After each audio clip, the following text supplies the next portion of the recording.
సచివాలయాల సిబ్బంది మొన్నటిదాకా గౌరవం పొందారు. ఎందుకంటే ప్రజలు ఏది కావాలంటే ఆ సర్టిఫికెట్ వెంటనే జారీ చేసే వాళ్ళ కింద.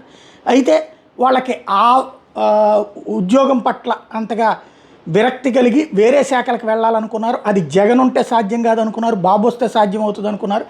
అందుకే ఓ పక్కన ఉద్యోగం అప్పుడు వచ్చినా సరే చంద్రబాబుకే మద్దతు పలికారు చాలామంది, బాబుకే ఓట్లేసినటువంటి పరిస్థితి అయితే ఉంది.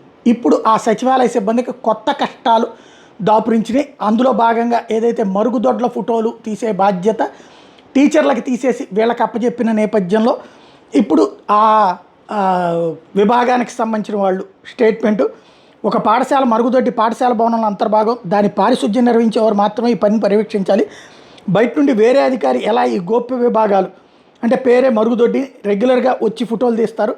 ఒకవేళ శుభ్రపరచని ఎడల ఆ అశుద్ధం దర్శనం చేసుకుని ఫోటోలు నిక్షిప్తం చేసుకోవాల్సిన కర్మ ఏంటి? మేము టీచర్స్ని తప్పుపట్టం లేదు, వాళ్ళు అసహించుకుని వద్దనుకున్న దాన్ని మా మీద రుద్దడం అమానుషం. మాలో కూడా ఎంతోమంది ఇతర మంచి అవకాశాలు వచ్చిన విద్యపై మక్కువతో ఈ వెల్ఫేర్ అసిస్టెంట్ జాబులు ఎంచుకున్నాం. ఇదే మాకు మా సేవలకు మీరు ఇచ్చినటువంటి గుర్తింపు అంటూ ఇప్పుడు దాని మీద స్టేట్మెంట్లు లేదా సోషల్ మీడియా వైరల్ చేస్తున్నారు. కానీ టీచర్ల విషయంలో ఆపగలిగిందా? వాళ్ళు ఏమన్నా ఆపగలిగారా?